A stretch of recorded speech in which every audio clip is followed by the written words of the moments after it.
हवा बिच उड़ती जाओगी, गोर तुझ बिना में कटी जाओगी। भोले मैं तेरी पतंग, शंभू मैं तेरी पतंग। शिव नाम शिव तत्व है।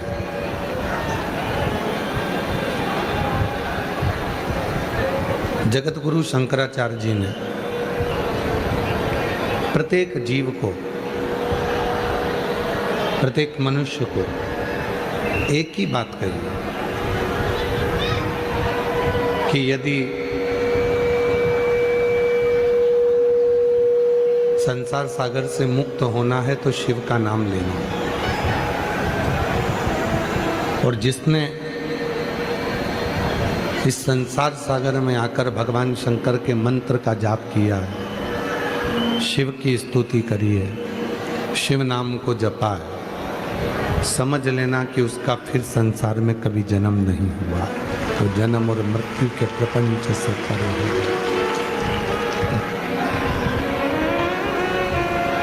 पशु पक्षी जलचर थलचर ये सारे जन्म आपके और हमारे होते रहे। ऐसा नहीं है कि केवल आपके ही जन्म पूर्व में हुए हैं, हमारे नहीं हुए, सबके हुए। संसार सागर में जन्म लेना और जन्म लेकर प्रभु नाम में डूबना,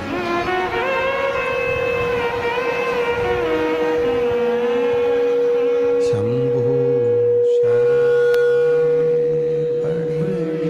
मांगू घड़ी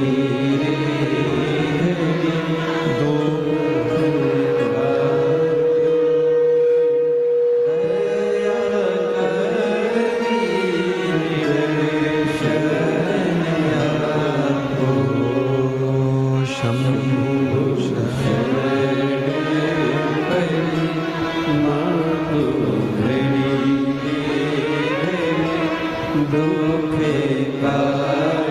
आशीष दया करी दर्शन आपो, शंभु शरण पड़ी मांगो घड़ी रे घड़ी, दुख काटो दया करी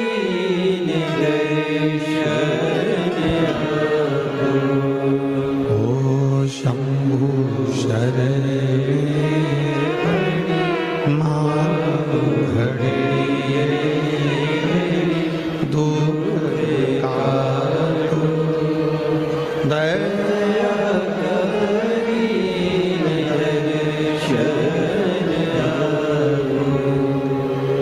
जगत गुरु शंकराचार्य जी कहते हैं, एक केवल मानव की देह, केवल एक मनुष्य का शरीर एक ऐसा है जिस शरीर के भजन के बाद में फिर कोई अगला जन्म नहीं मिलता। जन्म और मृत्यु के प्रपंच से हम छूट जाते हैं। फिर ना हमारा जन्म होता है, ना हमारी मृत्यु होती है। शिव महापुराण में चंचुला देवी ने तुमरुका जी से एक बात करी कि मेरा पति प्रेत योनि में पड़ा हुआ है और मेरा पति जो प्रेत योनि में पड़ा हुआ है, उस प्रेत योनि से मुक्ति कैसे प्राप्त हो सकती है, किस तरह से प्राप्त हो सकती है। तुमरुका जी ने कहा केवल मुक्ति का एक साधन है। हम बार बार आप लोगों से कहते हैं कि शिव जी के मंदिर में जाओ तो शंकर जी को जल चढ़ाकर उस जल का आचमन करो। 3 ताप मनुष्य के समाप्त हो जाते हैं, कायिक, वाचिक और मानसिक। और केवल ये सीहोर वाला बाबा नहीं कह रहा है, आप गीता प्रेस गोरखपुर की शिव महापुराण लेकर आइए और शिव महापुराण की विद्येश्वर संहिता के अंतर्गत इसको पढ़िए।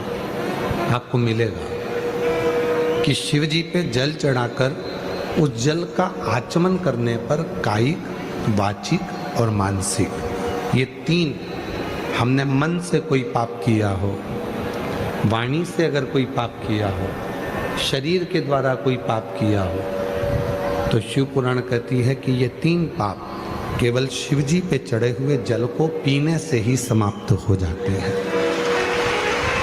भगवान शंकर पे चढ़े हुए जल का आचमन करने से समाप्त हो जाते हैं। दूसरा प्रसंग, चंचुला देवी कह रही हैं तुमरुका जी से कि तुमरुका जी, एक नारी का जो जीवन होता है वो बड़ा संघर्ष का जीवन होता है। एक नारी जो अपने जीवन को जीती है वो पूर्ण संघर्ष के साथ जीती है। बचपन उसका माता पिता के अधीन रहता है।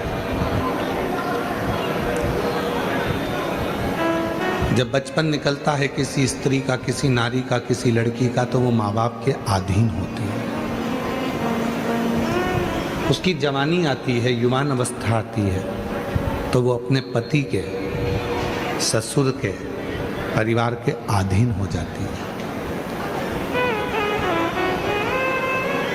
और तीसरा नंबर, जब उसका वृद्धावस्था आती है, जब उसका बुढ़ापा आता है, तो वो अपने बच्चों के अधीन हो जाती है। केवल एक नारी ऐसी है जिसने अपने पूरे जीवन में संघर्ष किया, संपूर्ण जीवन उसका संघर्ष में निकला। पहले भी कथा में कहा, फिर कहते हैं, पुरुष व्रत करता है, उस व्रत का फल पुरुष को मिलता है। पर कोई नारी अगर व्रत करती है, कोई स्त्री अगर व्रत करती है, तो उसका फल उसके मायके वालों को भी मिलता है और उसके ससुराल वालों को भी मिलता है।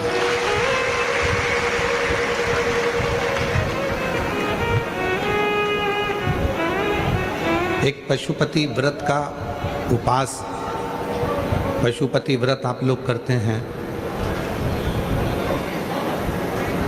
हम अपनी कथा में कहते हैं कि कोई लड़का, कोई पुरुष, कोई घर का जेंट्स पुरुष व्रत कर रहा है, वो करे। कोई कामना से कर रहा है, करे। माताएं अगर व्रत कर रही हैं तो उनका जो पुण्य है वो व्रत करेगी, पर उसका पुण्य थोड़ा सा मायके में भी जाएगा, थोड़ा ससुराल में भी।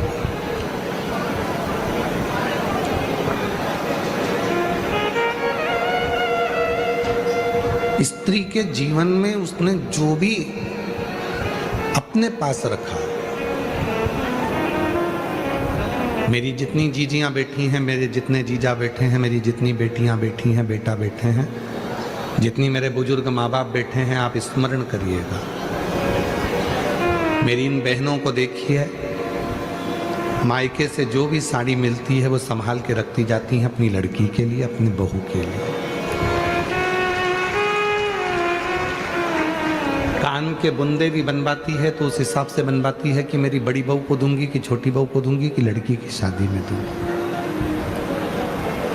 कोई रकम भी अगर वो बनवा रही है, कोई रकम भी तैयार कर रही है, कोई आभूषण भी तैयार कर रही है, तो वो ये विचार करती है कि मैं इसको किसको दूंगी। मेरी बेटी को बेटी के हिसाब से बनवा लेती हूँ, बहू के हिसाब से बनवा लेती हूँ, परिवार में इसके हिसाब से बनवा लेती हूँ। पहनना उसको था, पर रखी संभाल के अपनी बहुओं के लिए, अपनी बेटी के लिए। इंतजार करा उसने अपनी बहू और बेटी के लिए, एकत्रित किया। कितना समर्पण। पति बाहर जाता है, भूख लगती है तो थोड़ा सा बाजार से मंगा कर भी खा लेता है, अपनी दुकान पर, अपने ऑफिस में, अपनी व्यापार में, रास्ते में, मार्ग में। घर की स्त्री को भूख लगती है, बहू को अगर भूख लगती है तो 50 बार विचार करती है, मैं रसोई घर में जाऊंगी और लोग देखेंगे कि बनाकर खा रही है, कल से लोग क्या कहेंगे। भीतर संकोच होता है, भीतर थोड़ा संकोच उत्पन्न होता है, और भीतर जब संकोच उत्पन्न होता है तो वो संकोच कहीं ना कहीं उस स्त्री को भीतर से खटकता है कि मैं अपने जीवन को जी रही हूं समर्पित कर कर, समर्पण कर कर।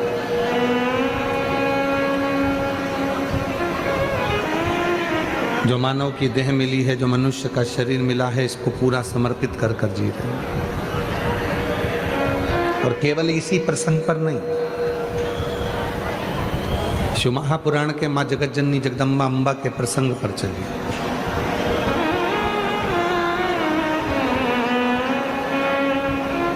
सती मैया, माता सती अपने पिता के घर में यज्ञ में गई। शिवजी ने मना करा था मत जाओ, पर एक नारी ये विचार करती है कि मेरा जो मायका है, मेरा जो मायका है,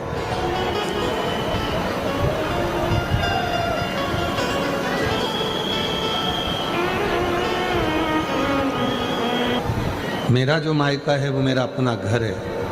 प्रत्येक स्त्री के मन में ये भाव रहता है, इसलिए वो मायके की थोड़ी धमक, मायके का थोड़ा सा बल वो दिखाती रहती है। सती मैया को शिवजी ने समझाया था, माता सती को भगवान शंकर ने समझाया था कि तुम मत जाओ, पर सती माता मानी नहीं। मेरा मायका है मेरे पिताजी, मेरी बहन, मेरी माँ, मेरा भाई, मेरा परिवार मुझे बहुत प्रेम करता है। ठीक है, प्रत्येक स्त्री के मन में यह भाव रहता है कि मेरा मायका मुझे बहुत प्रेम करता है, पर शिव महापुराण ये दिखाना चाहती है कि सती कामदेव की पत्नी रति आई तो उसका सम्मान हुआ, चंद्रदेव की 27 पत्नी आई, रोहिणी आई, आदि आई तो उनका सम्मान हुआ। दक्ष प्रजापति की 60 कन्या इकट्ठी हुई यज्ञ में, सबका सम्मान हुआ क्योंकि सब अच्छे घर में दी हुई थी। शिवजी दिखाना चाहते थे कि सती, उस यज्ञ में तेरा सम्मान नहीं होगा क्योंकि तेरा पति वो कैलाश पर निवास करता है, शमशान में निवास करता है, और कैलाश पर निवास करता है, शमशान में निवास करता है, इसलिए हो सकता है कि तुम वहां जाओगी और तुम्हें आदर नहीं मिले, सम्मान नहीं मिले, सत्कार नहीं मिले, हो सकता है। और देख लिया संसार हमने, सब मतलब के यार हमने, झूठे नाते झूठे रिश्ते, झूठे नाते झूठे रिश्ते, अरे झूठा है संसार हमने देख लिया, सब मतलब के यार हमने देख लिया, देख लिया संसार हमने देख लिया। सती, तुम्हारी जितनी बहनें यज्ञ में आई हैं सबका सम्मान होगा, कामदेव की पत्नी भी रति भी यज्ञ में आई है तो उसका सम्मान होगा, पर सती तुम्हारा सम्मान तुम्हारे पिता के घर में नहीं होगा। सती ने अपने पति भगवान देवाधिदेव महादेव से पूछा कि नहीं होने का कारण क्या है। और संपूर्ण जितने भी आस्था चैनल पर कथा सुन रहे हैं, जितने फेसबुक यूट्यूब पर कथा सुन रहे हैं, जितने इस पंडाल में बैठकर भूसावल की भूमि पर कथा श्रवण कर रहे हैं, ध्यान लगाकर सुनना कि शिवजी ने कितनी बड़ी बात कही। सती कामदेव की पत्नी रति का सम्मान होगा, चंद्र की पत्नी 27 पत्नियों का सम्मान होगा, तुम्हारी 60 बहनों का सम्मान होगा, पर तुम्हारा सम्मान नहीं होगा। क्यों? क्योंकि तुम्हारे पिता को मालूम है सबके घर में धन है, सबके घर में सोने के सिंहासन है, सबके घर में चांदी की थाली है, सबके घर में खूब सुंदर सुंदर महल हैं, केवल तुम एक अकेली हो जिसके पास महल भी नहीं है, सोने की थाली भी नहीं है और सोने के सिंहासन भी नहीं है। दुनिया धन का सम्मान करती है, इंसान का नहीं। इंसान दुनिया धन का आदर करती है, दुनिया संपदा का आदर करती है, दुनिया वैभव का आदर करती है। और ध्यान देना, प्रैक्टिकल करके देखना, तुम्हारे अड़ोस में पड़ोस में तुम्हारे रिश्तेदार में कोई बहुत बड़ा ऑफिसर हो, प्रैक्टिकल करके देखना, तुम्हारे अड़ोस में पड़ोस में कोई बहुत बड़ा ऑफिसर हो, जब वो कुर्सी पर रहता है तो लोग सलाम ठोकते हैं, जब वो कुर्सी पर रहता है तो जी सर जी सर जी सर जी सर सब सेवा में लगे रहते हैं। और जैसे ही वो रिटायर होता है तो फिर घर के लोग भी सलाम नहीं ठोकते हैं। उसको क्या लगता था? मेरा सम्मान हो रहा है। उसको क्या लगता था? मेरा मान हो रहा है।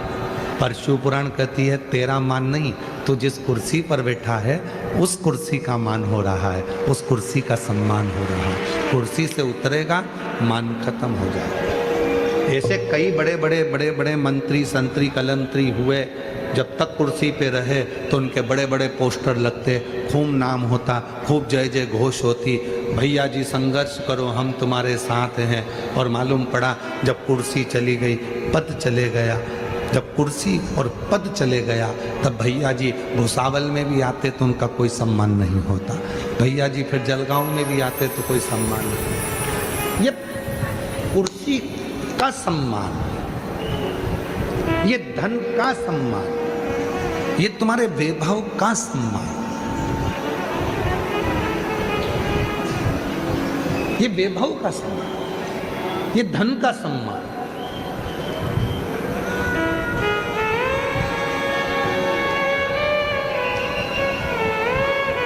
तुम्हारी कुर्सी का सम्मान, धन का सम्मान, वैभव का सम्मान है।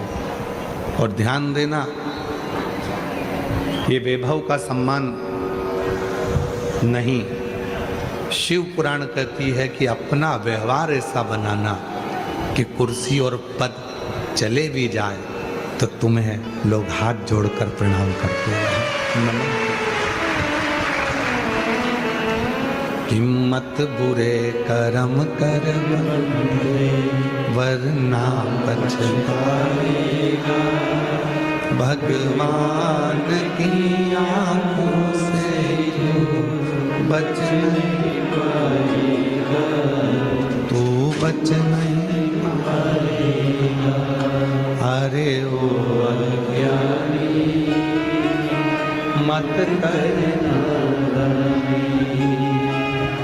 अरे ओ अज्ञानी मत करना, तेरे कर्म का फल तू ही पाएगा, जैसा लिया तूने तेरे आगे आएगा।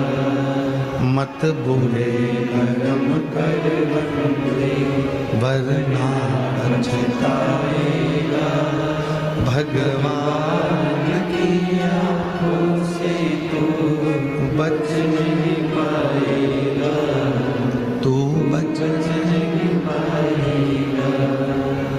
ना स्वभाव अच्छा लगा। कितना सुंदर किसी ने कहा है, शिक्षित वो नहीं है जो ऊंचे कुर्सी पर बैठ गया। किसी ने कहा शिक्षित वो नहीं है जो ऊंची कुर्सी पर बैठ गया। शिक्षित वो नहीं है बहुत बड़े पद पर बैठ गया। शिक्षित वो है जो सत्य को सत्य समझे और असत्य को असत्य समझे और दिल में भाव रखे। शिक्षित वो है जिसमें सत्य बोलने की बल हो, असत्य को नकारने का बल हो और दूसरे के प्रति प्रेम समर्पण का भाव। समर्पण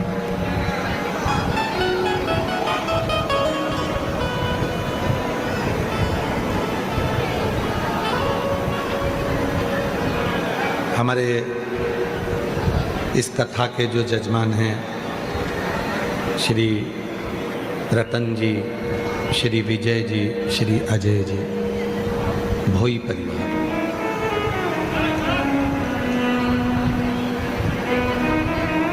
शायद हमारी जिंदगी में पहली कथा होगी जिसको भोई परिवार ने कराई है।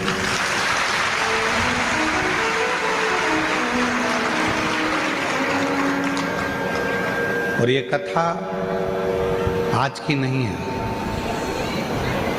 2018 से विजय भाई, अजय भाई, श्री रतन जी, हमको तो मालूम नहीं था। हमको तो कल हमारे सीहोर से फ़ोन आया कि गुरुजी जिनके यहाँ आपकी कथा हो रही है, ये विजय जी, ये रतन जी, ये अजय जी 2018 से